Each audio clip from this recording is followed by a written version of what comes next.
일주일 동안 하나님의 말씀으로 승리하셨습니까?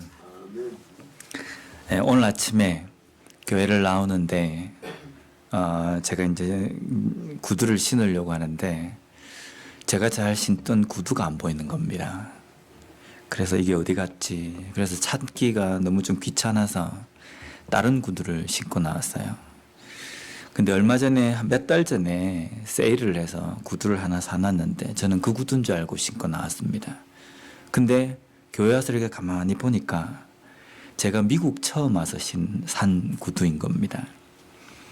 그 구두를 가만히 이렇게 내려다보면서 무슨 생각이 드냐면요. 이 구두가 그때 35불인가 이랬던 것 같아요. 35불짜리 구두를 이제 처음 미국에 와서 한 2주인가 이렇게 받게 되지 않았는데 오레곤에 있던 그 교회에서 목사님이 혹시 재직회에 설교를 좀 해줄 수 있느냐라고 해서 예 알겠습니다라고 해서 재직 세미나에 이제 설교를 하기 위해서 양복은 있는데 구두가 없는 겁니다. 그렇다고 운동화를 신고 갈 수 없으니까 구두를 하나 사야 되겠다라고 생각해서 이게 싼 신발 파는 데 가서 보니까 35불을 해요. 한국에서 35,000원 이러면 이 구두가 아주 싼 겁니다. 근데 미국에 와서 이게 처음에 왔을 때는 끝에 몇 센트 이것 때문에 아주 민감하지 않습니까? 여기서는 뭐 2불 45전 하는데 저기는 2불 40전 한다. 그러면 2불 40전 하는 데가 더 싼 것처럼 생각해가지고 막 그랬던 그 시절입니다. 근데 이 구두를 사기 위해서 갔다가 또 다른 가게 갔다가 여기저기 갔다가 첫날 그러다가 말고 둘째 날도 또 갔다가 그래서 한 3일 만인가 이 구두를 산 것 같아요. 그리고 제가 이것을 그 SNS에 올렸습니다. 구두를 이렇게 사진을 탁 찍어가지고 미국 와서 처음 산 구두 이러면서 가격까지 올렸는데 그러면서 문득 지금 현재 제 삶을 돌아보게 됐습니다. 지금은 35불, 45불 이거 가지고 눈 하나 끔찍 안 하는 겁니다. 지금은 처음에 저희들이 왔을 때 아파트 렌트비가 1,160인가 아마 그랬던 것 같아요. 근데 지금 저희들이 사는 아파트가 1,800. 내 인생이 1,100 얼마에서 1,800까지 이렇게 올라오면서 내 삶이 참 미국에서 잘 정착하고 있구나라고 생각했는데 제 과거를 가만히 돌아보니까 하나님께서 그렇게 잘 정착하도록 인도하시고 또 채워주심으로 인해서 지금까지 살아왔는데 제 삶에는 항상 부족하다고 느끼는 겁니다. 여기에서 하나님께서 더 주셨으니까 더 넓은 집을 주셨으니까 나에게 하나님께서 은혜를 주셨다 이렇게 감사하는 게 아니라 항상 쪼들린다 생각하고 항상 부족하다는 생각밖에 지금까지 없었구나라는 생각이 드는 겁니다. 이게 인간이구나. 과거에 그렇게 어렵게 살던 그 시절을 생각해 보면 지금 현재 우리의 삶에서는 얼마나 많은 것을 누립니까? 그죠? 근데 우리는 항상 부족합니다. 더 주셔야 합니다. 더 좋은 것이어야 합니다. 이런 걸 하나님 앞에 요구하고 있다는 겁니다. 그런데 그럴 때마다 하나님께서는 우리에게 야단을 치시거나 아니면 벌을 내리시는 것이 아니라 그런 투정에도 가만히 듣고 계시고 때로는 너무 부족하다고 생각하면 우리에게 조용히 채워주시는 그분이 우리 하나님이신 것 같아요. 그래서 다시 한번 우리가 지금 현재 우리의 이 시점에서 가만히 서서 우리의 과거를 좀 돌아봤으면 좋겠습니다. 그리고 지금 현재 내 삶에 내가 누리는 모든 것들이 하나님의 은혜임을 깨닫고 다시 한번 감사의 길로 걸어갈 수 있는 우리가 되었으면 좋겠습니다. 적은 것부터 감사하는 자에게 더 많은 것으로 채워주시고 또 더 감사할 일들을 하나님께서 주심을 우리가 믿고 그 하나님을 온전히 붙들며 살아가는 우리가 되었으면 좋겠습니다. 오늘은 10월 첫째 주이기 때문에 인물 설교입니다. 이제 14번째, 하나님의 사람 14번째 베드로에 대해서 우리가 하려고 합니다. 베드로 이러면 어떤 별명이 있습니까? 못 배운 뱃사람이다. 이런 이야기 하는데 베드로는 못 배운 사람이 아닙니다. 당시 유대인들은 회당에서 토라 교육을 받기 때문에, 율법 교육을 받기 때문에 다 똑똑한 사람이에요. 우리의 선입견으로 뱃사람은 좀 약간 그렇다라고 생각하는데 결코 그렇지 않습니다. 또 베드로에 대한 또 다른 어떤 별칭이라고 한다면 예수님의 수제자라고 이야기합니다. 그런데 우리가 예수님의 수제자라고 이야기하는 데에는 어떤 의미가 있는지를 좀 살펴봐야 됩니다. 보통 수제자라고 하면 어떤 사람을 수제자라고 이야기합니까? 스승에게서 제일 일선에서 배운 사람입니다. 근데 제1선에서 배웠다고 해서 그 사람이 수제자입니까? 스승이 가지고 있는 이론과 스승이 가지고 있는 그 학식을 그대로 이렇게 전수받은 사람을 수제자 이렇게 이야기합니다. 그런데 베드로는 한 번도 자신이 예수님의 수제자라고 이야기한 적이 없습니다.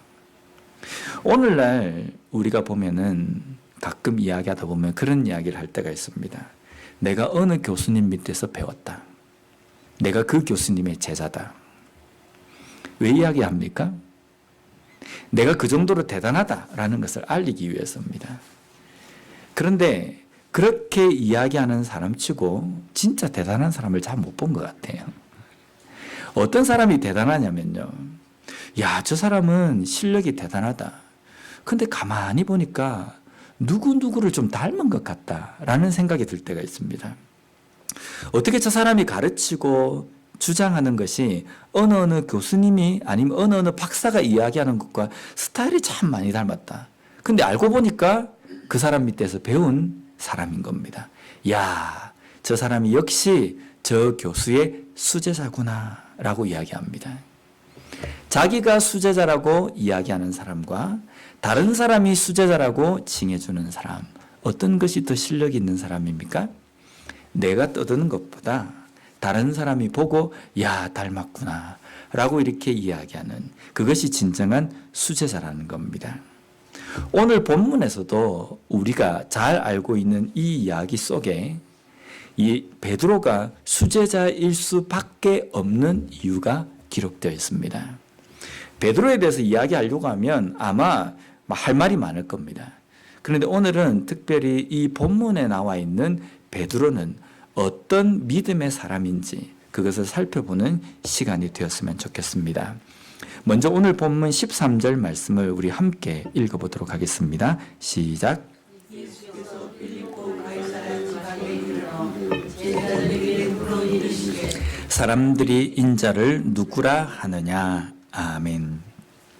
오늘 이야기가 전개되는 곳이 어디라고 지명이 되어 있습니까?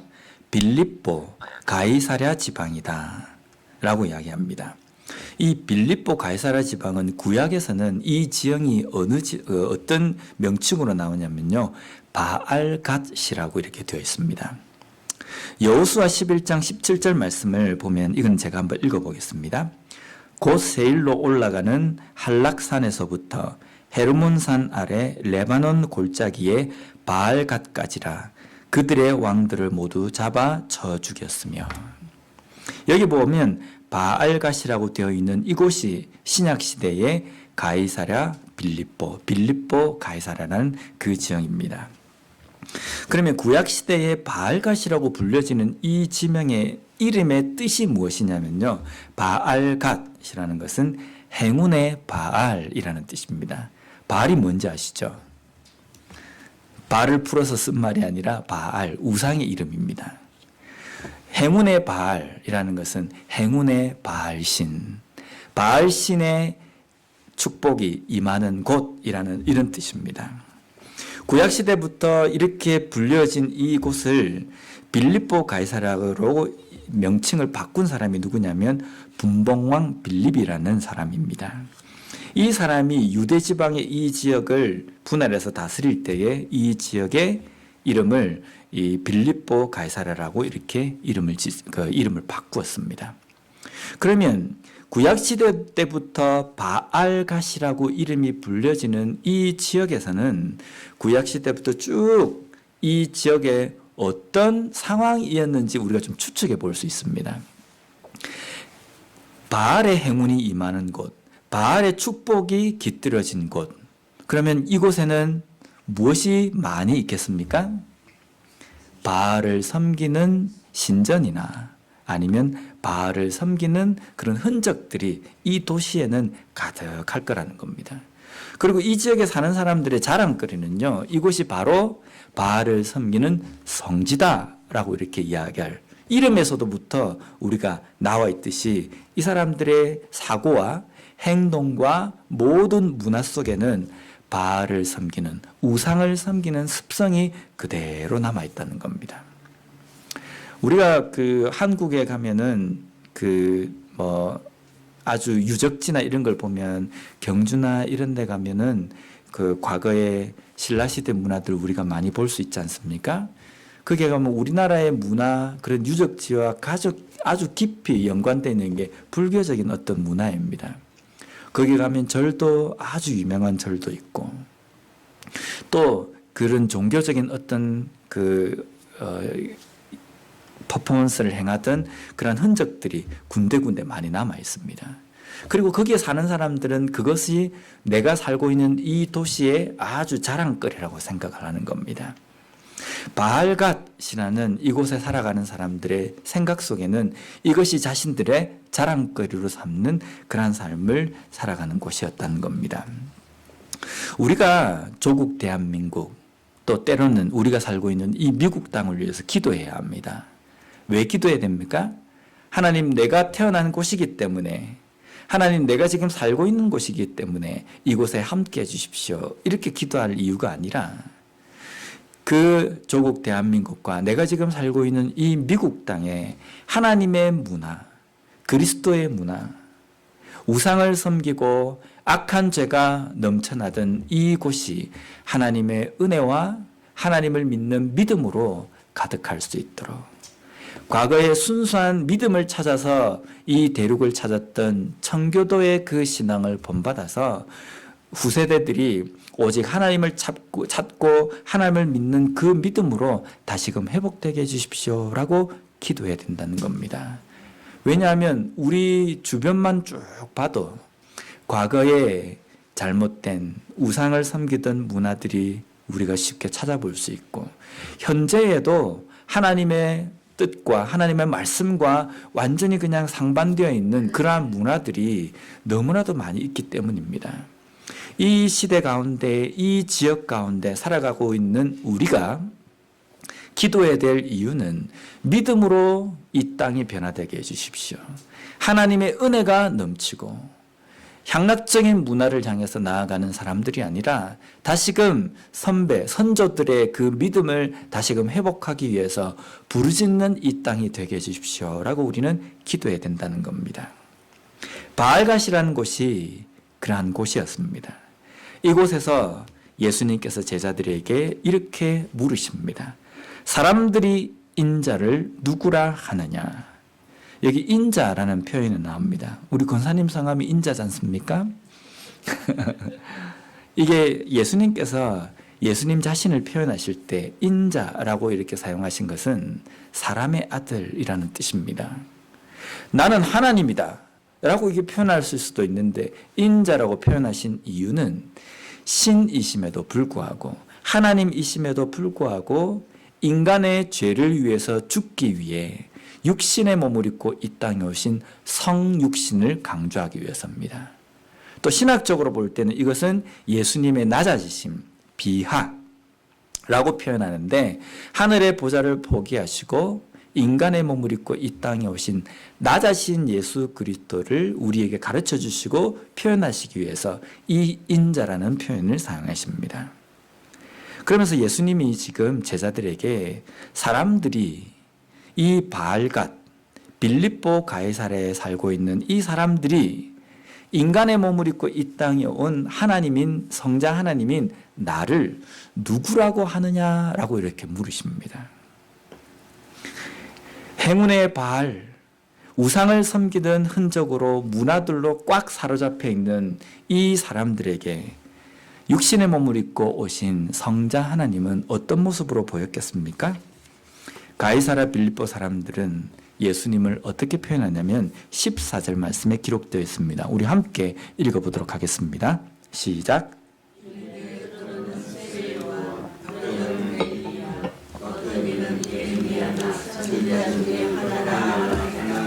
아멘. 지금 가이사라 빌립보 지역에 살고 있는 사람들이 예수님을 향해서 뭐라고 지금 표현하냐면 세례 요한, 엘리야, 예레미야와 같은 선지자 중에 한 사람이다 라고 이렇게 표현합니다. 왜 이 사람들은 예수님을 이렇게밖에 보지 못합니까?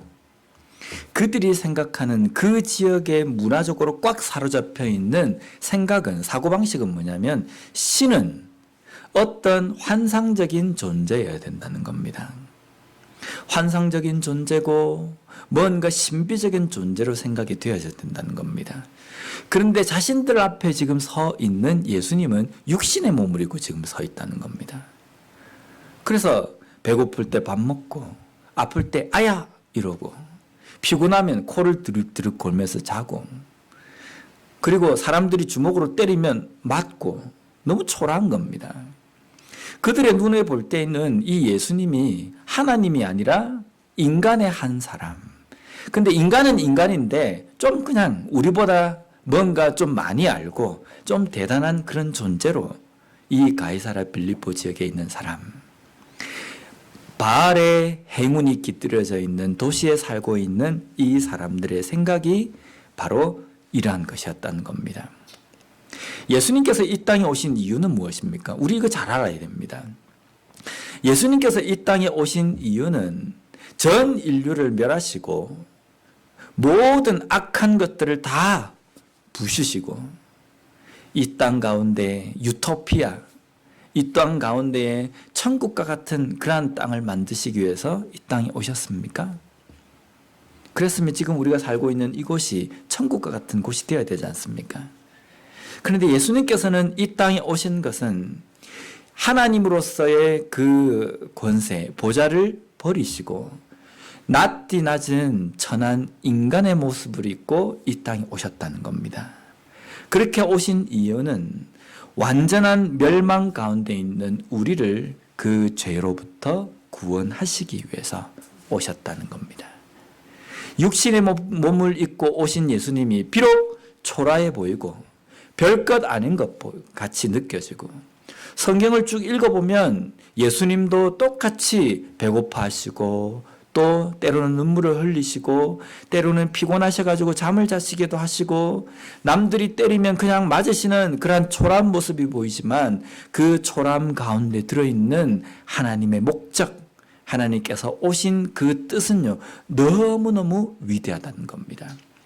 세상의 그 어떠한 것도 비교할 수 없을 정도로 위대하신 그 뜻으로 인간의 몸을 입고 이 땅에 오셨다는 겁니다. 우리는 이것을 봅니까? 예. 우리가 그것을 보고 깨닫기 때문에 우리는 위대한 신앙인이라고 이야기할 수 있습니다. 그러나 당시 이 지역에 살고 있던 사람들은 이것을 보지 못했습니다. 그들의 눈에 보이는 예수님은요, 그냥 대단한 인간적인 존재, 율법에 대해서 좀 더 알고 있는 그런 선지자의 어떤 한 사람, 이렇게 생각되어지는 겁니다.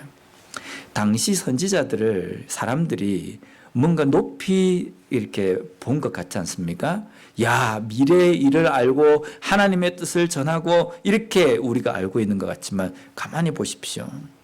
선지자들이 나올 때마다 선지자들을 핍박하고 그들을 때리고 가두고 죽인 사람들이 바로 이 사람들입니다. 그러면 이 사람들이 예수님을 볼 때에도 선지자 중에 한 사람이다 라고 표현한 것은요, 별 볼 일 없는 존재라는 겁니다. 그들의 눈에 볼 때 대단한 존재라고 느껴진다고 한다면 야, 왕과 같다 라고 이렇게 이야기해야 되는데 그런 말은 어디에도 나오지 않는다는 겁니다. 이런 가운데 예수님은 제자들에게 다시 물으십니다. 15절 말씀을 우리 함께 읽어보도록 하겠습니다. 시작. 이르시되 너희는 나를 누구라 하느냐. 아멘. 여기에 액센트를 콱 넣어가지고 우리가 읽어야 될 부분을 이야기한다면요. 이르시되 너희는 나를 누구나 하느냐.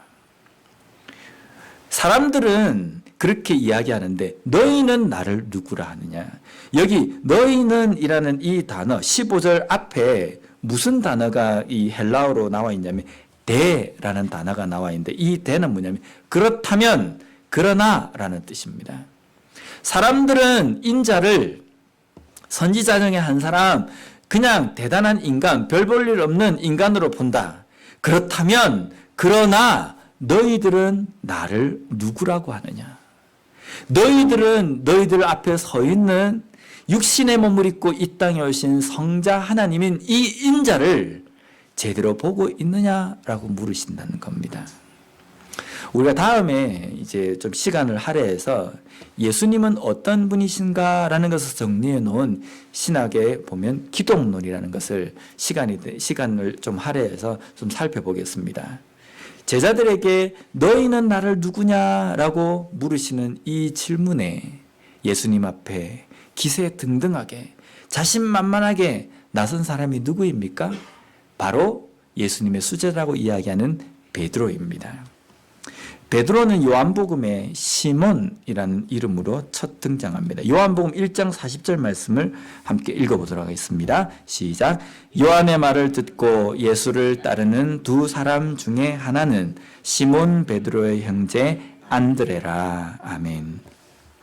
여기 보면 베드로 앞에 시몬이라고 이렇게 되는데 원래 베드로의 이름이 시몬입니다. 근데 시몬이라는 이 이름은 이 히브리식 이름입니다. 히브리식 이름으로 응답하다, 들으셨다라는 뜻입니다. 그리고 예수님은 이 시몬이라는 이 사람에게 이름을 주시는데 그 이름이 뭐냐면 게바라는 이름입니다. 이 게바, 그리고 우리가 또 이 시몬의 이름을 또 다른 이름 우리가 잘 알고 있는 게 베드로 이러지 않습니까? 이 게바라는 것은 이 아람어입니다. 당시 유대인들이 통용하던 이 언어 중에 하나인 아람어로 이 게바라고 이렇게 부르고, 이 게바라는 이름을 다시금 헬라어로 이야기하면요 베드로라는 뜻입니다. 게바와 베드로, 이것을 예수님께서 지어주셨는데 이 이름의 뜻이 무엇인지 잘 아시죠? 반석이라는 뜻입니다. 그래서 게바는 아람어, 베드로 헬라어, 두 개 똑같이 뜻은 반석이라는 뜻입니다. 베드로는 너희는 나를 누구라 하느냐라는 이 질문에 예수님께 이렇게 대답합니다. 요한복음 16장 16절 말씀을 함께 읽어보도록 하겠습니다. 시작. 시몬 베드로가 대답하여 이르되 요한복음 16장 16절 16장 16절, 마태복음 16장 16절입니다. 우리 함께 읽어보도록 하겠습니다. 시작. 시몬 베드로가 대답하여 이르되 주는 그리스도시요 살아계신 하나님의 아들이시니이다. 아멘. 제가 잘못 보낸 것 같습니다. 제 아들에게요. 베드로가 예수님 앞에 너희들은 나를 누구라 하느냐라고 이렇게 물으실 때 베드로가 나서서는 주는 그리스도시요 살아계신 하나님의 아들이십니다 라는 이 고백을 합니다. 베드로의 이 고백이 아주 중요하고 큰 의미가 있습니다. 그래서 오늘날 교회의 가장 기본적인 근원적인 고백이 이 고백이어야 되지 않습니까? 주는 그리스도시요 살아계신 하나님의 아들이십니다. 야, 베드로가 참 많이 잘 배웠구나. 베드로가 참 똑똑하구나. 우리가 그냥 이렇게만 생각할 문제가 아니라는 겁니다. 베드로가 이렇게 고백할 수 있었던 것은 대단한 어떤 의미가 있습니다. 우리가 한번 살펴보겠는데요. 여기 보면 주는 그리스도시요 살아계신 하나님의 아들이십니다. 예수님을 향해서 주라고 이렇게 고백하는데 원래 이 주라고 해석되어 있는 이 단어가 헬라어 원문에는 뭐라고 했냐면 she. 이게 무슨 뜻이냐면 당신은 이라는 뜻입니다. 당신은 주인입니다 라고 이렇게 curious라고 이렇게 표현하지 않고 당신, 너 이렇게 일반적인 사람을 지칭할 때 이 she라는 단어를 씁니다. 베드로가 지금 예수님을 향해서 뭐라고 그러냐면 당신은 이렇게 이야기하는 겁니다. 근데 베드로가 당신은 이래놓고 그 다음에 뭐라고 되어 있습니까? 그리스도이십니다 라고 이렇게 표현되어 있는 겁니다. 그런데 여기 그리스도이십니다 라고 이렇게 표현되어져 있는 이것을 제가 똑똑한 차 하기 위해서 이걸 읽는 게 아니라 잘 설명하기 위해서 하는 겁니다. 헬라어 원문으로 읽어보면요, 쉬호 크리스토스라고 이렇게 되어 있습니다. 여기 호라고 되어 있는 것이 우리 영어로 치면 정관사 드입니다. 드가 붙으면 뭐라고 해석을 합니까? 바로 그라는 뜻입니다. 당신은 그 그리스도이십니다. 예, 직역을 하면 이렇습니다. 그 그리스도라는 것은 앞에 언급이 되어 있을 때 아니면 유일한 그 사람을 표현할 때 드라는 표현을 쓰지 않습니까?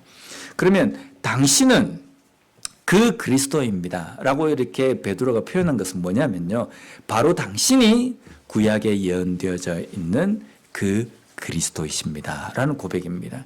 그래서 이게 베드로가 이 고백한 이 한 문장만 봐도요, 이게 믿음의 고백이다 라고 할 수밖에 없다는 겁니다.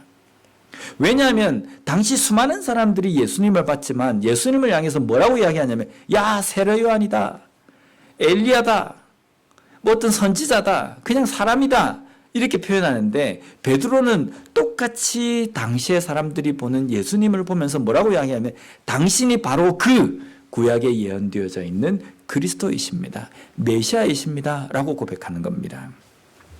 우리가 잘 알듯이 그리스도의 뜻은 무엇입니까? 기름 부음을 받은 자.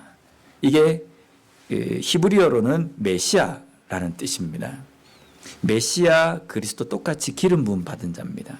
근데 이것이 구약에서 이렇게 신약으로 넘어오면서 구약시대 때 성경에 기록되어 있는 단어를 치면은 이게 예수님, 하나님께서 보내주실 구원자, 하나님께서 이 땅 가운데 우리의 죄를 다 사해 주시고 그 죄로부터 우리를 구원해 주시기 위해서 보내실 그 구원자를 지칭하는 고유 명사로 사용되어졌습니다.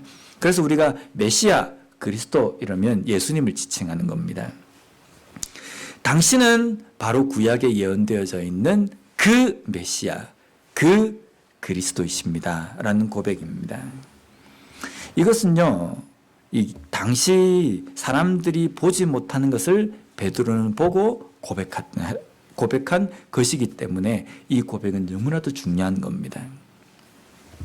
베드로의 이 고백을 예수님께서는 뭐라고 이야기하시냐면요, 야, 베드로야, 너 정말 똑똑하구나, 너 정말 많이 배웠구나, 이렇게 칭찬하시는 것이 아니라, 너가 그 고백을 할 수 있었던 것은 너가 배워서가 아니라, 너가 유전으로 물려받은 것이 아니라 너 속에 계신 하나님의 영으로 말미암아 고백한 것이다 라고 말씀하십니다. 17절 말씀을 우리 함께 읽어보도록 하겠습니다. 시작.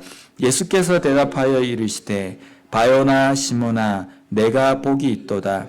이를 내게 알게 한 이는 혈육이 아니요 하늘에 계신 내 아버지시니라. 아멘. 예수님께서 베드로에게 뭐라고 말씀하십니까? 야, 복이 있다 라고 이렇게 말씀하십니다. 제가 자주 이렇게 듣는 말, 예수 믿고 저는 수지 맞았습니다, 이런 표현을 잘 들으셨죠, 그죠? 사역하면서 성도님들, 제가요 예수 믿고 난 다음에 수지 맞았습니다. 근데 무슨 수지를 맞았습니까? 라고 물어보면, 제가 예수 믿고 난 다음부터 제가 사업이 잘 됐습니다. 제가 예수 믿고 난 다음부터 제 고질적인 병이 나았습니다. 제가 예수 믿고 난 다음부터 제 자녀들이 막 승승장구했습니다. 이런 이야기를 하는데 정말 그것도 수지 맞은 건 맞는 것 같아요. 그런데 예수 믿어야지만 얻을 수 있는 수지가 있습니다. 그게 뭡니까? 하나님이 어떤 분이신지 아는 겁니다. 하나님이 어떤 분이시고 그 하나님께서 나를 구원해 주셨다는 그 믿음의 고백을 할 수 있는 것이 우리의 인생의 수지 맞는 겁니다. 이 수지는요, 예수 믿지 않으면, 하나님이 어떤 분이신지 깨닫지 않으면 얻을 수 없는 수지라는 겁니다. 돈 좀 많이 벌고 인생이 잘 되는 것은 예수 믿지 않아도 받을 수 있는 수지라는 겁니다. 예수 믿지 않는 사람들 중에서도 물질적으로 우리보다 더 풍요롭고 인생이 정말 잘 풀리고 자녀의 문제가 잘 풀리는 사람이 얼마나 많이 있습니까? 그걸 우리가 내가 예수 믿었기 때문에 받은 수지다라고 표현하는 것은 그렇게 다른 사람들에 비해서 특출난 건 아닌 것 같아요. 그런데 우리가 우리의 입을 통해서 고백되어질 때 내가 예수 믿었기 때문에 이런 복을 받았다라고 적어도 할 수 있는 것은요, 내가 예수님을 깨닫게 되었다. 하나님이 어떤 분이신지 내가 알게 되었다. 이것이 우리가 예수 믿었기 때문에 받는 복이라는 겁니다. 지금 예수님께서 베드로에게 그 칭찬을 하시는 겁니다. 야, 베드로야, 너가 복이 있구나. 야, 베드로야, 너가 수지 맞았구나. 왜냐하면 너가 너 앞에 있는 인간의 몸을 입고 이 땅에 온 성자 하나님이 곧 구약에 예언되어져 있는 메시아 그리스도임을 그 누구도 깨닫지 못했는데 너가 깨달은 것, 이것은 너의 속에 있는 하나님이 성령께서 깨닫게 해주셨기 때문에 너는 하나님이 함께 하시는 성령의 사람이다. 그래서 수지 맞았다라고 고백한다는 겁니다. 말씀하셨다는 겁니다. 우리는 이런 수지를 맞았습니까? 매일매일 삶 속에서 하나님의 은혜, 하나님께서 나에게 베풀어 주신 그 구원의 은혜가 무엇인지 알고 내 인생을 붙들고 계시는 하나님이 어떤 분이신지 온전히 아는 것, 이것만큼 큰 복은 없다는 겁니다. 근데 이게 느껴져야 되는데 안 느껴지지 않습니까? 그래도 나는 돈이 좋다. 그래도 나는 이 땅에서 건강하고 이 땅에서 내가 내 인생이 잘 풀리는 게 좋다. 이게 인간적인 마음입니다. 그런데 이 믿음의 어떤 단계에서 좀 더 넘어가면요, 이게 큰 복이 아니라 내가 하나님의 은혜를 깨닫고 하나님이 어떤 분이신지 온전히 아는 것, 이게 큰 복이구나라는 것을 알게 된다는 겁니다. 그 정도의 수준까지 믿음의 수준이 올라가는 우리가 되었으면 좋겠습니다. 하나님이 어떤 분이신지 깨닫는 것은 아무리 연구를 해도 이 세상에 똑똑한 사람들이 다 모여가지고 하나님이 어떤 분이신지 우리가 한번 연구해보자, 그런다고 해서 깨달아지는 것이 아닙니다. 내가 교회에 어릴 때부터 모태신앙으로 살았다, 그래서 깨달아지는 것도 아닙니다. 우리가 하나님이 어떤 분이신지, 예수 그리스도가 어떤 분이신지 믿어지고 깨달아지는 것은 내 속에 계신 성령, 하나님의 영으로 말미암지 않고서는 깨닫고 믿지 못하는 것입니다. 그래서 고린도전서 12장 3절 말씀에 이렇게 기록되어 있습니다. 우리 함께 읽어보도록 하겠습니다. 그러므로 내가 너희에게 알리노니 하나님의 영으로 말하는 자는 누구든지 예수를 저주할 자라 하지 아니하고 또 성령으로 아니하고는 누구든지 예수를 주시라 할 수 없느니라. 아멘. 아멘이십니까? 예수 그리스도를 주라고 고백하십니까? 안 하십니까? 예수님은 우리 인생의 구세주이시며 주인이심을 온전히 고백하십니까? 이것이 내 입술로, 내 지식으로, 내 의지로 고백하는 것이 아니라 내 속에 성령께서, 하나님께서 함께 하신다는 증거라는 겁니다. 하나님께서 나와 함께 하시는 그 역사하심의 그 증거가 바로 내가 예수 그리스도를 주라고 고백하는 겁니다. 성령이 함께하면 뭔가 남다른 기적이 나오고 치유가 일어나고 뭔가 입술이 꼬이기 시작하고 눈도 휘떡 뒤비지고 남들은 모르는 걸 막 해가지고 막 예언처럼 비슷하게 막 이렇게 이야기하고, 이게 성령의 능력이 아닙니다. 정말 중요한 성령의 능력은요, 예수 그리스도를 주라고 고백하는 겁니다. 진짜 우리가 그냥 아주 그냥 이야기하면 신비적인 능력이나 뭔가 초자연적인 능력은요, 성령 아니고도 그 일을 행한다는 겁니다. 사탄도 마귀도 이 일을 행합니다. 그래서 이것이 성령의 능력이다 라고 이렇게 규정 짓는 것은 정말 위험합니다. 그런데 그 어떠한 것도 죽었다 깨어나도 하지 못하는 능력이 있습니다. 그게 뭐냐면 입술을 통해서 예수 그리스도는 나의 구세주입니다 라는 이 고백은요, 귀신도 못해요. 사탄도 못합니다. 오직 성령의 능력으로만 가능한 것이 바로 이 고백이라는 겁니다. 이것이 가장 큰 성령의 은사다라는 겁니다. 그래서 갈라디아서 4장 6절 말씀을 우리 함께 읽어보면요. 너희가 아들임으로 하나님이 그 아들의 영을 우리 마음 가운데 보내사 아빠 아버지라 부르게 하셨느니라. 아멘. 여기에 나와 있는 그 아들의 영이 바로 성령 하나님이십니다. 성령을 우리 가운데 보내심으로 말미암아 하나님을 아빠 아버지라 부르신다. 아바 아버지. 이제 우리 한국말로 치면 아빠, 오 주님이시여, 전능하신 하나님이시여, 어렵게 부르는 것이 아니라 아버지를 그렇게 가깝게 부를 수도 있고 또 우리의 관계가 실질적으로 그렇게 되었다는 겁니다. 저희 집 아이들은 저를 아빠라 부릅니다. 아직까지. 아버지라고 이렇게 부르면 뭔가 거리가 좀 있는 것 같아요. 그죠? 아빠 이러니까 뭔가 더 친근하지 않습니까? 실제 마음으로는 아빠를 그렇게 가깝게 생각하는지 모르겠지만 아빠, 아버지라 부른다. 이 말 뜻은 뭐냐면 아버지를 그만큼 친근하게 생각하고 실제 관계도 그만큼 가까워진다. 그것을 깨닫고 고백할 수 있도록 하시는 것이 우리 가운데, 우리의 생각 가운데, 우리의 마음 가운데 보내주신 아들의 영 성령 때문이다 라고 말씀하신다는 겁니다. 그래서 누군가가 요즘 이제 구원파에 대해서 좀 시끄럽 경우도 있지 않습니까?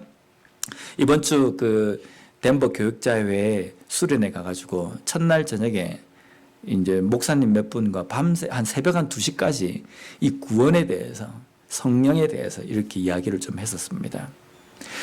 만약에 여러분들에게 우리 성도님들에게 다른 사람들이 성령 받았습니까? 라고 물으면 처음에는 예 받았습니다. 어떤 증거입니까? 몇 날 며칠, 몇 월 며칠 어떻게 성령 받았습니까? 이래 물으면 이러잖아요. 그죠? 여기에부터 이제 그러면 이제 함정에 빠지기 시작하는 겁니다. 성령 받았습니까? 예 받았습니다. 어떤 증거로? 언제 받았습니까? 내가 지금 내 삶에서 예수 그리스도를 주라고 고백하는 이것이 바로 확실한 증거입니다. 몇 날 며칠 이게 중요한 게 아니에요.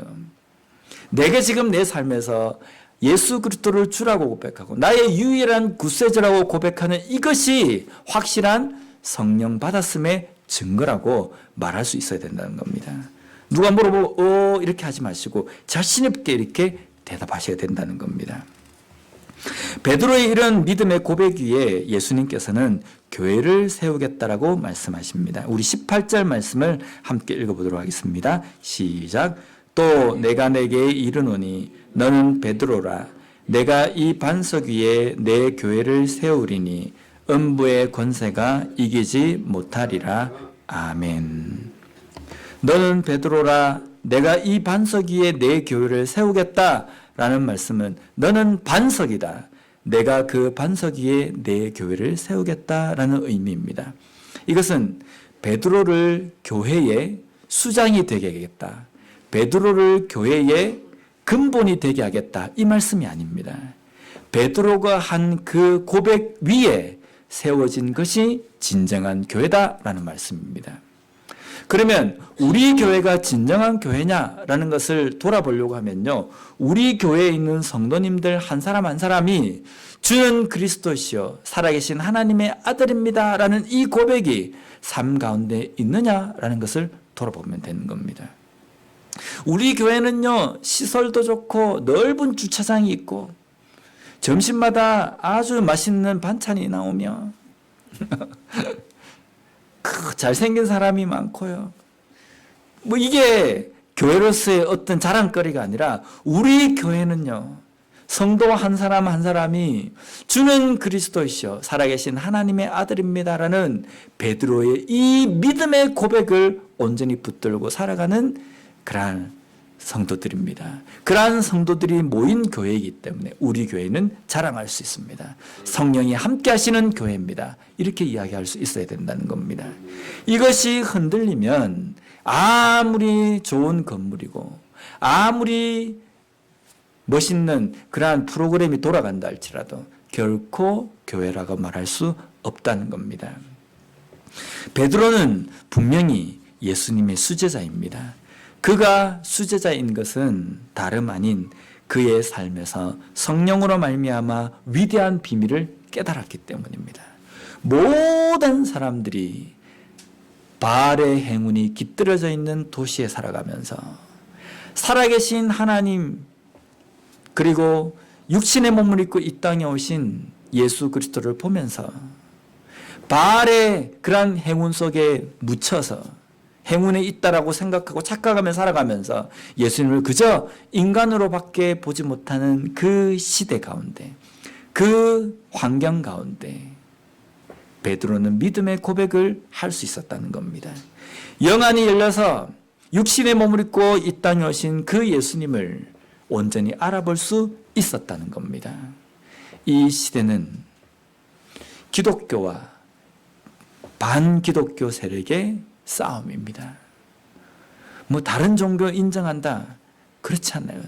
막 신앙 밖으로 교회 밖으로 나가면요 우리가 믿음을 지키며 살아가기 너무너무 힘든 시대입니다. 어쩌면 이 시대가 빌립보 가이사랴 지방처럼 바알의 축복 가운데 살아가고 있다라고 생각하는 그러한 문화 속에 우리가 살아간다는 겁니다.